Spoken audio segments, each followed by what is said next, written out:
Yo, do us a favor and yourself a favor by hitting that subscribe button. Make sure to tap that notification bell as well so you can stay updated.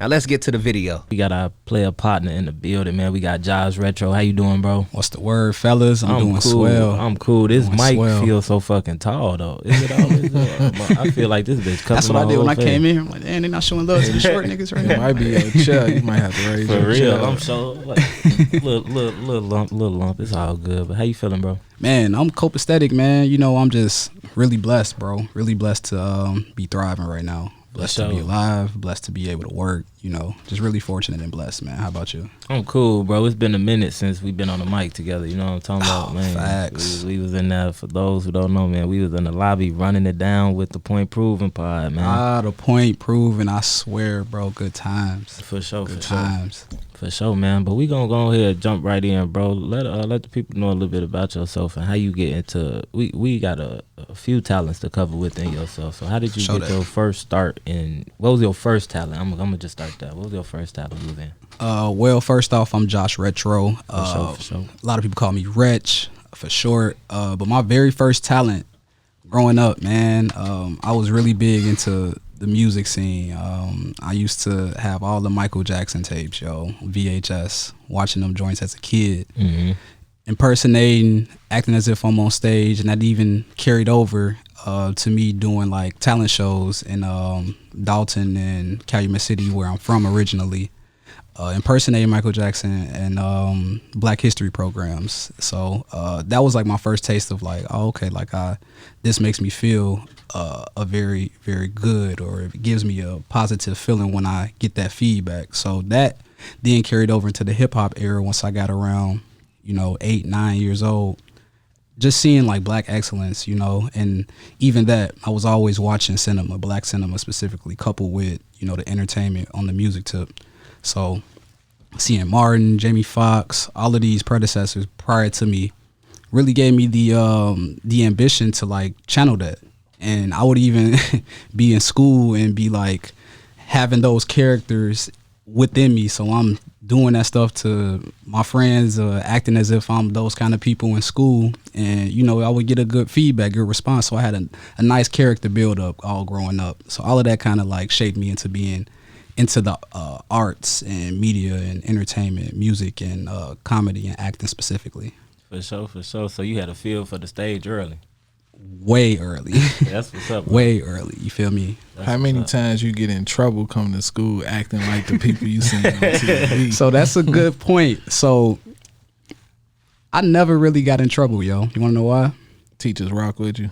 My mom's was the teacher in the school. Oh, okay. But I wasn't getting in trouble because of that. I wasn't getting in trouble because I knew when to turn it on and turn it off. You feel me? Like, I wasn't never obnoxious. I would never like be doing that while a teacher is giving a lesson that I know is important. Or even if I didn't know it was important, you know what I'm saying? I'm just knowing how to like, okay, this is the time to lock in. All right, now we doing the work, and now we got a little bit of time to talk. I'm gonna act a little funny. I'm gonna like say a couple jokes, like get one of my classmates next to me to like feel comfortable, feel relaxed, so we don't feel like we just subjected to doing this work and having a boring day. I want to make this as fun as possible. So I never really got in trouble, yo. Like, I think because of the fact that my mom's was a teacher in the school while I was there, it made me not want to make her look bad. But I also, like, because she was always instilling the importance of school and the importance of knowing your shit, it kind of carried over with all of that. So, I just had the instant ability to turn it on and turn it off. How old were you? Elementary. This is like 6 years old all the way up till 12, 13. Yeah. Yeah. Was your mother supportive, you feel me, of you taking that path at such a young age? Yeah, she was. But growing up, man, black single parent homes, it's so busy, you feel me? And they don't really have enough time to like focus on that because there's so many other factors that they got to worry about. So she was very supportive, but it was always school first. Like, that was the first priority. So like, before I even wanted to do anything, it's like, you got that homework done, nigga? Like, you feel me? Like, did you know how to do this before you even do anything else? And I always did. So after that, it's like, all right, now let's put forth the footwork to like get you into some talent shows, or let's put forth the footwork to like put you around people that could like catapult you. So yeah. For sure. Growing up as a teacher's son, they got to come with a different level of stress. You feel me? Because you gotta get good grades. Technically, you feel me? But they weren't going. Like, they made sure, like, I set time aside to, like, I get home. It's like, nah, no Michael Jackson, no Martin, no Fresh Prince until you do these homework assignments. And it's like, all right, that's cool. It's a good give and take now that I look back on it. So it was a lot of pressure, but in the moments, I didn't really feel pressured. I just felt like, this is the life that I was given. Now, looking back on it, it's like I'm fortunate that it was like that, because that fundamental stuff that you need in school is important, and I try and get that back to the youth as we speak now, let them know, like, yo, I know you feel like this ain't important, but like certain things you really need to know in order to, thrive out here in this environment. So for sure. Now, I had talked to Jay about this like a few years ago. I want to say I had told him something like, I feel like every school should have a theater or a drama class. I wasn't introduced into that. They probably had it in high school, but I was on. I don't know. I ain't really get too incorporated. They did have it, because it was definitely plays and stuff at South. But I agree though. But I didn't get into it until like my freshman year of college. So like I'm watching my niece. She doing plays like The Lion King and everything, and like she's so cold with it, and she started. She is like a social media baby. She started on like Triller and TikTok. And everything. Nice. But like she cold with it. Was you in those type of classes in school growing up? So in actuality, no, I didn't get into that until college, for real. For sure. Because I was into sports, mainly basketball, all through like middle school and high school. And once I got to college, that's when I really started to dive into like the fine arts, because I started putting two and two together in terms of like a lot of people that came before me, like the Pox, Jamie Foxx's, people to that nature. They actually studied the craft, and to your point, originally, it wasn't, they had the programs once we got to high school. It wasn't as known in middle school, but I feel like they need to do a better job of making it quote unquote cool. You know what I'm saying? Like the stuff that you would be performing and all that, like it gets you to understand the subject matter, but it isn't nothing that's like relatable. For sure. And that's something I think is important if you having a theatrical or theater program. For sure, like the districts, like now back to us, because we both went to South. You was a grade above me. I don't think we ain't. But the crazy part is we ain't even know each other. I know, right? That's for sure. But now it's but now they got the STEM campus, then they got the like fine arts and communication campus. Right, so like when you present that. That's what a child is going into, or a youngin is going into. Their whole approach to those type of things would be different. Like I was at my niece's 8th grade graduation. It was somebody in there getting an engineer award in 8th grade. Like I'm like, damn. I'm like this. I'm like down. Like I'm really watching like the game changers of the future. You know what I'm talking about? Now that I agree, man. Like again, I just feel like the funding towards certain schools, especially underprivileged communities, schools that are in underprivileged communities, need to implement those programs, bro, because it really is beneficial. Like, and you would catch a lot of the kids that feel like they wouldn't relate to it or feel like it's not for them. As soon as they try it, or you get them to try it, they'll love it, fall in love with it, and then you will be able to like expand their mind and their horizon, and it'll just, I feel like it'll produce a lot better like type of kids that they quote to categorize us as. You feel me? Like you wouldn't even have that type of categorization towards certain type of like young black kids if you let them expose them to certain fine arts and things of that nature.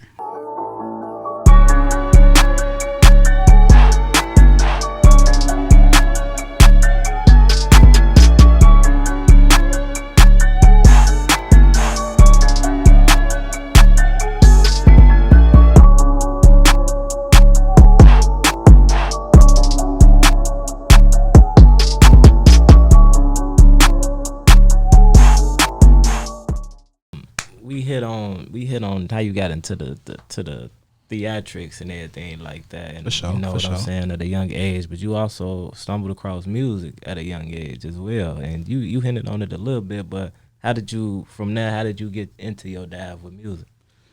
Really, it comes from being in a household where music is consistently played, for one. For sure. All kinds of artists being played from back in the day all the way up until the current hip hop now. And I just always felt a different type of energy when I would hear it. And I always been a writer. You know, I always was really good at writing. Sure. And once I started to focus or channel my writing to like songwriting, specifically poems, I noticed that, like, you know, if you know how to cadence or fit a couple words into a certain bar, you can come up with a whole song. So I started writing songs inspired by Kanye West, you know, a whole bunch of people outside of him. But that kind of gave me the confidence, like, yo, I could really like do something with this. And, you know, I started singing as well. Like R&B is really important part of my like development as well. I think being able to harmonize and being able to play with melodies is really, really important when it comes down to music, because it's not just all about like hardcore rap. You know, that's cool, that's raw, you feel me? But if you can do both, it's even better. I feel that. All right, now while we was on break, we played your joint Special, man. What's special about that record? What's special about that record is, you know, that's something that when I was in the studio, I told the producer I was working with it, like, yo, I want to come up or I want to put something down that can be impactful, but it can also like utilize both sides of the game, in which I was just pointing out. I want to be able to harmonize. I want to be able to sing on this track, and I also want to be able to like get my bars off. So coming up with Special was, you know, late night in the stew, Friday night, Saturday night, instead of popping out, I'm like, man, let's just lock in today, bro. And let's come up with like a good 3-4 tracks where we staying on this type of wave. And we came up with Special. And shout out to my producer on that track, Savion. He helped me with a couple melodies on that joint. Myself doing all the writing. As I hinted on before, you know, I love writing. So when I hear a beat and I got a flow, I got one line on the paper, just channel out and try and get some more out, whatever I can get on that same vibe. So wrote that whole song within like 30 minutes or so and just laid it down. What's when you get into the harmonizing lane and everything with the melodies and everything, what inspiration is drawn like to make you get like that? You know what I'm talking about? Yeah. Well, I listen to a lot of different R&B artists. You feel me? One of them being Party Next Door. Also listen to anytime Ye harmonize, it's amazing. The Drakes, a lot of different people, yo. But I kind of like, when I'm doing it myself, I feel like it's inevitably in me, but I try not to like purposely sound like the people who I'm inspired by, if that makes sense. I want to come up with my own sound. It's funny because before I ever even heard you harmonize anything, I used to always tell you when we was doing the podcast, you remind me of a young Jamie. Real talk. For real. No cap. It's funny, bro, because you really do like on some real stuff, like before, like right before that In Living Color era. If you watch all those like HBO comedy specials, what was that called, like Def Jam Comedy and all that? It's like it's you like how you move. It's like similar to a young Jamie Foxx. I appreciate that, man. Thank you. Hearing that, you know, it makes me feel like I'm doing the right thing. Cause, you know, and prayers up to Jamie Foxx as well. You know what I'm saying? Man, we can't. Gotta stay blessed, bro. You know, at the end of the day, before you do anything and everything, you gotta put God first. And I feel like once I really started to channel that's when things really started to like open up for me. You know, I was talking to y'all earlier outside. Over the last year, I went through the most humbling experience of my life, yo. I tore my Achilles tendon. And, you know, growing up playing sports, you think you invincible. I feel like I could never get injured just based off how I moved. Mm-hmm. But, you know, niggas get a little older, start trying to do a little bit too much when you ain't supposed to. Mm-hmm. Tore my shit up. And I say that to say that whole experience humbled me. And it was a bittersweet moment, but it was a gift from God, because essentially that put me on the path that I'm on now to really, like, be head down and not, you know, give a fuck about the outside factors. You know, just if you got a vision, you believe in it, put it out there. You know what I'm saying? Like, that really humbled me. Like, stop wasting time. You out here tripping. You feel me? So I appreciate you saying that again as well. Like, I definitely feel like I'm talented in a lot of different areas. For sure. Once I focus on one at one specific time, after a while, everything will start to like come into fruition. Absolutely, bro. With you being so talented, like, is it ever difficult to actually say, man, I need to focus on this talent over that talent? Yes, bro. Like, how you make that choice? Yes, bro. I honestly, I I talked to one of my uncle. He is one of the last male figures in my life that actually give me like a bit of guidance when I'm trying to do everything. And he told me like right before I tore my Achilles, he was like, "Yo, you gonna have to focus on one thing at a time, Neff. Like, you know, I seen you since you was a child. You know, you do all this stuff. You're really good at everything once you put your mind to it. But if you like do everything at the same time, taken away from something that could like actually like be really good because you focusing on too many different things." So once he told me that, I'm like, all right, let me put that into play and put that into motion. And I just try to do one segment of like whatever I'm focusing on for like a month straight, if that makes sense. Like the music, month straight. You know, the writing, whether it's script writing, the acting scene, month straight. And then go back and forth, you know. Most of the time things don't overlap, but you know, of course things happen. But I try to just go 1 month at a time with things that to prioritize my time effectively. Have you ever tried mixing all those things in a pot?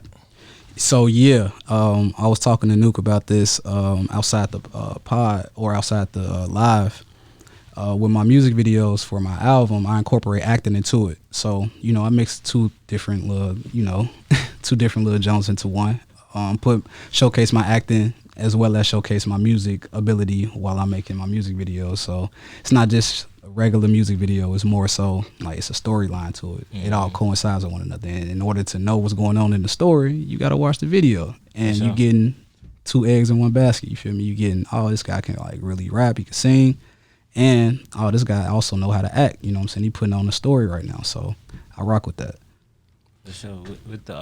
With the music videos, you incorporating this into your videos, and you already coming from this background of like theatrics and, you know, and doing so much with the things. And like the main goal with all this, you know what I'm saying, is to gain viewership and keep attention right there where it's supposed to be. Exactly. Do you ever damn, my fault. Do you ever struggle with like keeping that attention, like your uncle said, you got to do certain things one at a time. Yeah. But like you got to keep it there, like so people can know that you doing music. Yeah. People still know that you doing comedy. People still knowing you like entertainment. Like, do you ever struggle with keeping all that attention there at once on you? Yeah, man.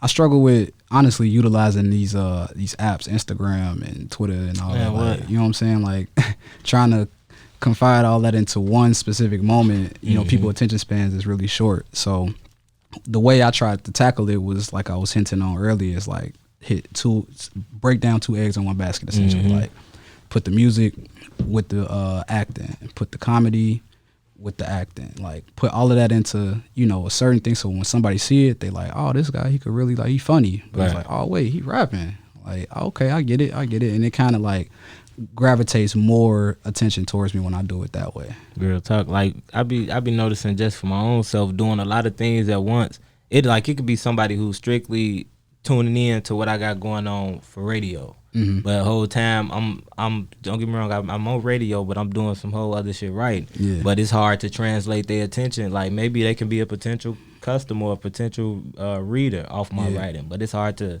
translate that attention over if they so locked in on what I'm doing on radio. You know what I'm talking about? Yeah, and again, that all just comes down to the phones and the era that we in. Like the headspace we in right now, people attention spans is really short because we're constantly scrolling. You know, we on to the next thing. If something don't grab your attention within the first 10, 15 seconds, it's over with. So I think it all just comes down to like being authentic to you and like getting those fans that actually, you know, appreciate what you're doing, and they'll be able to spread the word for you. And after a while, things will overlap, and by the time you look up, you'll have a whole credible fan base that you was like, man, stressing over. Absolutely.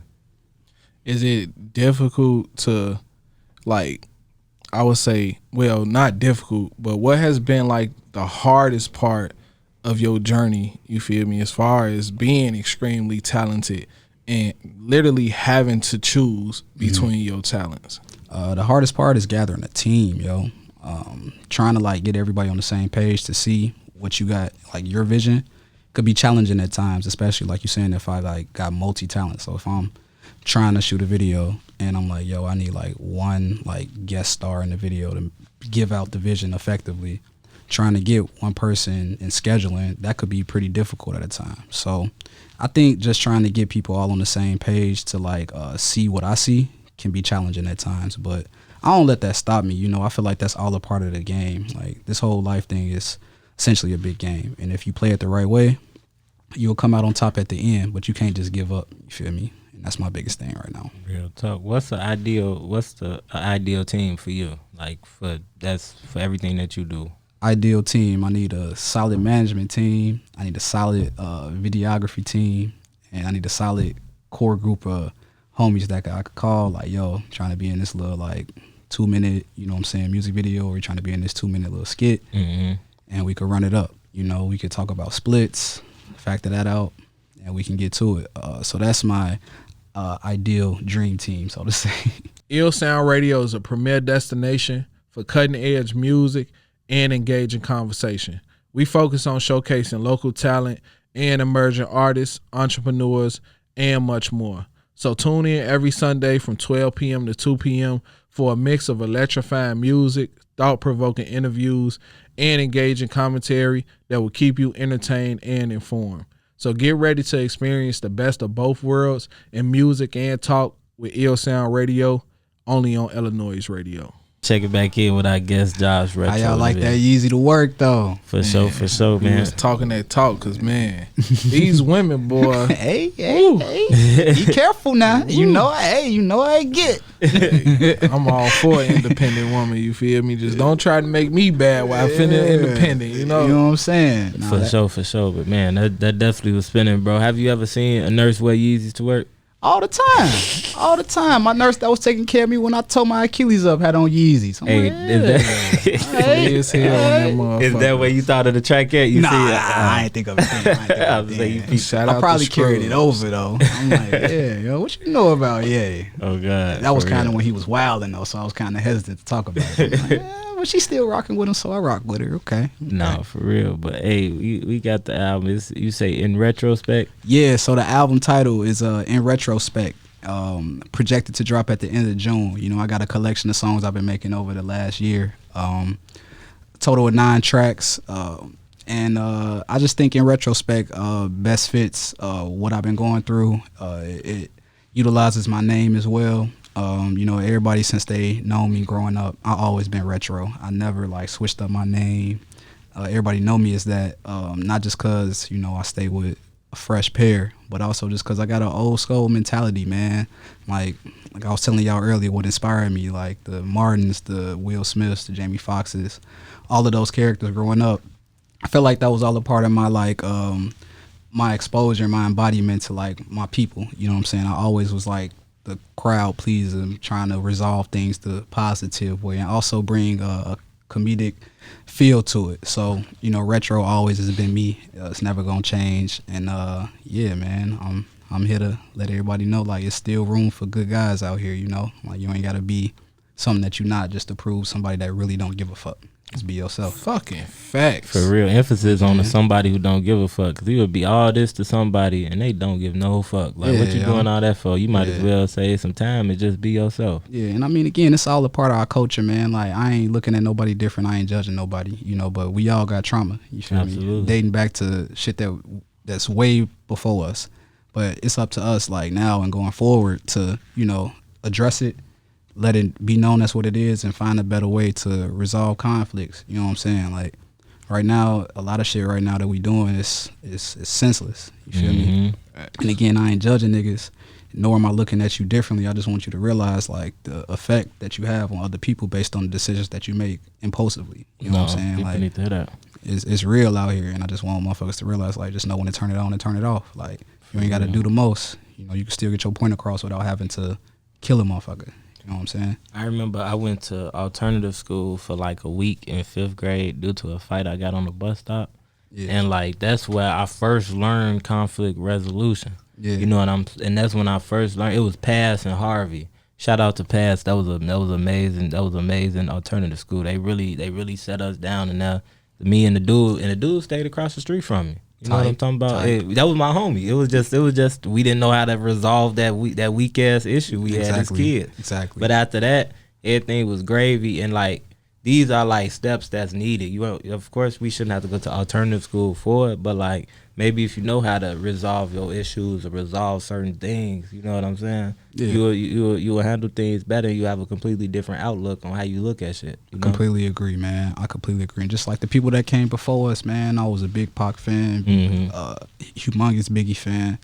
And like how that whole thing situation played out, you feel me? It's unfortunate, and like them was two like real smart black people in our community that like could create change and like conflict resolution. Again, a whole bunch of shit took place that really could have been resolved. You feel me? But it's just always the outside factors, the media. You feel me? That just perpetuate shit, and that's why I feel like as black men specifically, we got to do a much better job of like tuning all that shit out. Coming together like privately, however, put the Glocks and shit down, put all that goofy shit down, and just hash it out the way we need to. You know what I'm saying? Like that's so critical for me right now. Think about just how everybody will look together. You know what I'm saying? Strong as hell. You feel me? And like another thing, I just feel like everybody's so caught up in getting a win. Like like it's alright to take an L, man. Like everybody do it. I done took hella L's before in my life. I'm sure a lot of y'all have taken L's before in your life, but like we got to learn how to let them L's like make us learn lessons from them. You know, like it's not no shit to your ego, your character. Like it's supposed to do that, but don't react to that like impulsively and do some wild shit. You know what I'm saying? Like take that shit in and like let that develop you into a better man. You talking that talk, boy, in retrospect. In retrospect, you talking that shit. And that don't even just apply to men, it apply to women too. You know what I'm saying? Like across the board, black, white, green, yellow, whatever. Like that shit, you got to learn how to like deal with whatever you faced with effectively. Sure. I feel like that's what's missing in a lot of today's music, you feel me, is actually putting the L's in the music. Because in the 90s, boy, niggas used to be singing about all they L's. Walk down the street, niggas jump my ass. Man. You know what I'm saying? And I think like the next track y'all gonna play off the album, it's gonna embody that. You know, I talk about the L's. I talk about the shit that, you know, I went through. And I just try to let it be known so I can, for one, like it's therapeutic. I can get that off my chest. And two, like I'm knowing somebody else went through the same thing and probably don't have the same type of confidence to express it the way I'm doing it. So this is for people that like, you know, go through things, and whether it's heartbreak, whether it's like people they know or love that have passed away. It's all about like addressing it and finding better ways to cope. You know what I'm saying? And I think this whole, I'm really excited about this whole time in hip hop right now, because I feel like that is like the healing process right now. Like that's what's on the forefront. And I think once more people like myself start to like put that on Front Street, we'll see like a good balance in the game. For sure. Let me ask you this. How do you know when it's time to make an album? Like how do you say, man, it's album mode? Man, I know it's album mode when like I'm listening to tracks that I done made and I started getting chills. You feel me? I started seeing like goosebumps. I'm like, oh damn, yeah, it's album mode. I gotta pull something from this collection of songs that I made over the past week or two. Like I gotta pull this and add it. And I know it's album mode as well because like the sound that I have is all cohesive. Like this song sound good next to this song sound smooth after this song type. And at that point I'm like, yeah, I think I gotta put like some artwork to this to capture how I'm feeling. Now I feel like when as creators, anytime we put something into the world, we be like, this the one. You know what I'm talking about? This gonna be the win. This how do you handle that? Because you know sometimes when you dropping things, it's gonna do what it's gonna do. But like sometimes our expectations would take us out the glory of really appreciating the process. You know what I'm saying? Yeah, like I feel that. I'm a firm believer of if your passion is your passion, let it be your passion. Don't let it be no other shit that'll trick you out your path. You know what I'm saying? Because sometimes we get so high on our passion that we teetering with ourselves and we playing the process part. You know what I'm talking about? So how do you stay focused to the process of what you doing, and how you gonna roll this into dropping your album? Well, really, I stay focused by, you know, not being let down by the expectations. Essentially, like I know that I'm not gonna get everybody attention. Everybody not gonna be a fan. Everybody not gonna like the music. But the people that do, I'm focusing on them. and I'm consistently feeding them. You know what I'm saying? And Nipsey Hussle, rest in peace. I saw an interview with him a while back. He said, as an artist, as an up and coming artist specifically, you got to get used to like not being heard, despite you yelling essentially, or you like putting out all this work. And when I heard that, I'm like, yeah, that's right, because like the whole part of the game is letting people know who you are, and everybody not gonna accept you. Right. You know what I'm saying? So I don't let that phase me. I honestly use that as fuel, because it's like you gonna be the same person. Be like, I knew him, or I knew about him when he was doing it. I remember when he played that for me. I remember, and it's like, yeah. And that's like, gonna be all day. Exactly. Now keep playing that shit. Now like I ain't sweating you. I ain't blue with you. I ain't none of that. Like you had your opinion, and you have a new opinion now, and I'm blessed that you got it. But like keep that same energy full circle. You feel me? So I don't let that type of stuff sweat me. I always like been overshadowed, growing up, like playing sports. I was always the shortest nigga on the team, but I always made the team. For sure. Feel me? I hooped, so it's like I gotta show motherfuckers I know what I'm doing. You know what I'm saying? Anything on the real, Nuke, like anything I do, you feel me? I put my effort into it, and it's like we at it. Hey, that took me back to the pod, man. We used to talk about hooping. Motherfuckers had you fucked up, man. Always, it's like they always had the shorter niggas fucked up, especially the niggas that really know how to hoop. It's like, bro, why you going so crazy? Like, all right, don't even bet. Let me just show you this little real quick. For real. Watch out. But nah, that's real talk, bro, because like I say, sometimes I've been a victim of this. You know what I'm saying? Like our expectations be so high that this shit can fuck up our passion thinking so much. But I just love when the passion is the passion. And I'm glad how this interview just gradually went. We started from your younger beginnings until you finna drop a inaugural album. You know what I'm talking about? So like that's speaking that you letting your passion be your passion, and your words just resonated and let us know that you're not even focused on that other shit. You know what I'm talking about? Not at all. And I think again it comes with growth and maturity, man. Because I really used to be like dwelling on who not listening, dwelling on why this ain't getting a response that I thought it would get, dwelling on why my pick ain't get enough likes, because I used to be blowing up when the gram was first out. But it's like, I get it, it's the game, it's the process. You feel me? Like, don't let that shit phase you. You know what I'm saying? And that like, shit don't mean shit. Man, it don't. In the grand scheme of things, it don't mean nothing, yo. Like, long as I'm doing this because I know I've been destined to do this, because I always love doing this. I always been ahead of the wave, ahead of the curve, just based off instinct. Like, anything that I liked genuinely, it was something that was quote unquote cool. You feel me? Anything I always been a part of, it was quote unquote cool, but I always loved or had a passion for it. Not because the next nigga was doing it that I knew. It was because I genuinely liked it. You know, it gave me fulfillment. Like writing gave me fulfillment. You know, playing sports, basketball, bowling, skating gave me fulfillment. And it's like all that type of shit now is like what's popular. You know, and you still in the mix of all that shit. Always. So I don't let the outside noise affect me, man. Like in high school, middle school, it would subtly, but like niggas grown, man. We got too much going on right now. It's way too much. All right, let me ask you this. It's good. If you can go back and give yourself any advice, what would it be? Any advice? I would give myself the advice to instead of going into a predominantly white institution, college, I would go to a theater or drama school.